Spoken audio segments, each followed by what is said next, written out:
Bonjour, vous avez sûrement entendu parler du Draw My Life ou Ma vie en dessin.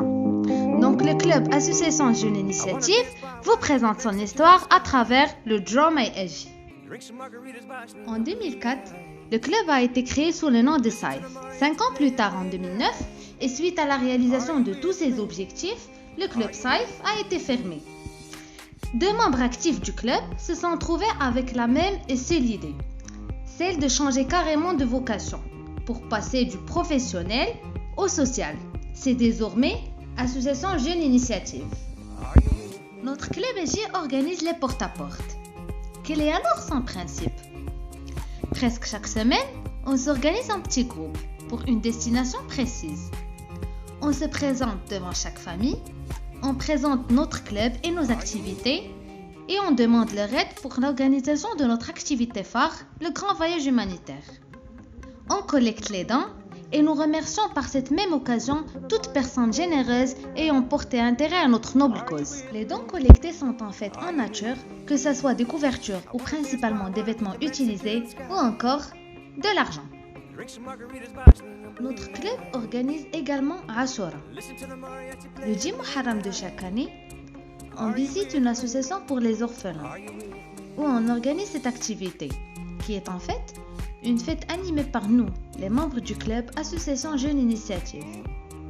Durant cette journée, on essaie de réunir tous les enfants de l'association pour leur faire vivre une journée mémorable et pour leur faire sentir la chaleur d'une présence bienveillante autour d'eux. On se charge alors de la préparation du buffet, de la décoration de la salle et de l'animation. Pour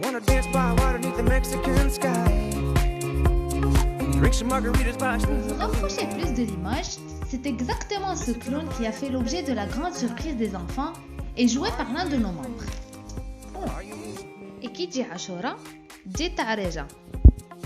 Notre club a très bien accompli 3 éditions de Ashura. Notre club compte aussi SDF parmi ses autres activités.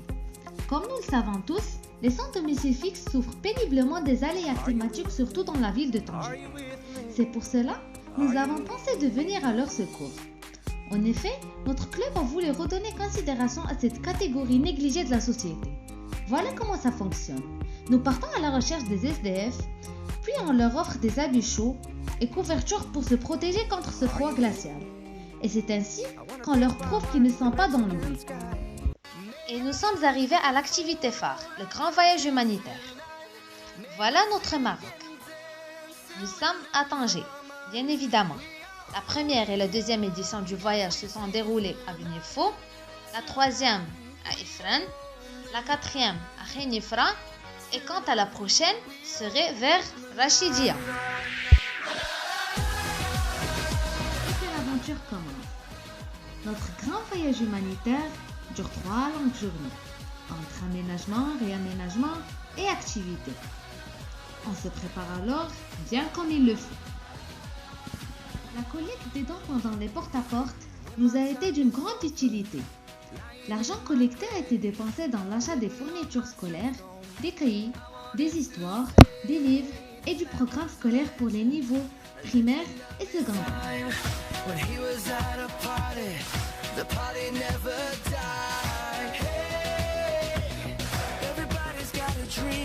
À notre arrivée, et suivant le planning préétabli, un groupe de 5 à 6 personnes de nos membres se charge de l'aménagement de l'école. Son état désastreux était loin de garantir les bonnes conditions pour le bon déroulement des cours. Notre équipe alors a concentré tous ses efforts pour réaménager l'école et donner envie à ses enfants d'étudier et lutter contre l'abandon scolaire.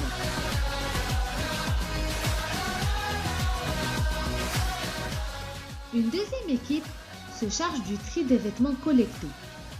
Après les biens classés en sexe et en âge, on offre à chacun un colis de vêtements, prenant en compte le nombre des membres de sa famille.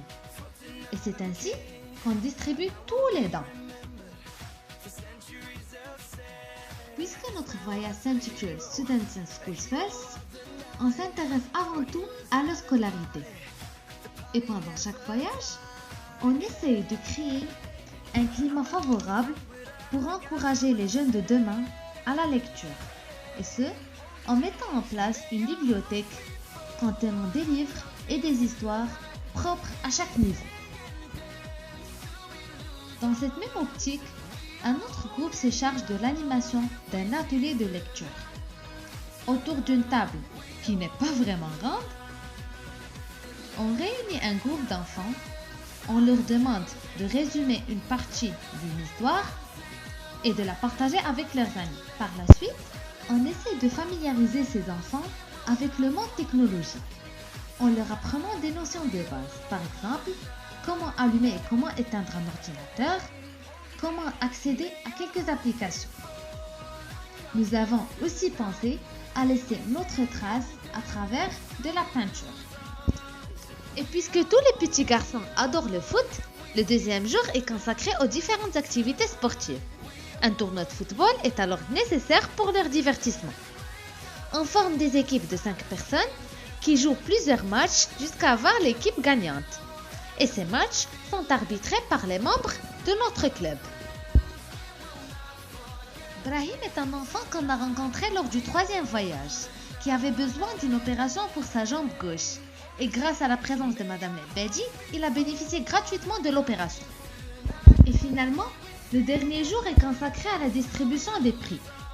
Les enfants, aussi excités qu'heureux, se placent dans le podium pour réclamer fièrement leur prix. Et c'était la meilleure occasion pour repérer les plus talentueux et les encourager par la création de leur propre club de football.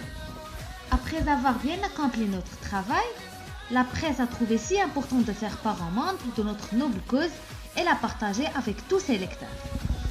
Et finalement, on remercie notre marraine Madame Bouchra El-Abedi pour tous ses efforts, notre directeur Monsieur Abdallah El-Jbouri, notre école ECG Tanger, un grand merci pour tous les membres du club Égypte. Like our drinks tonight, may we sing and dance till we lose our minds. We are only young if we seize the night. Tonight we own the night. Tonight we own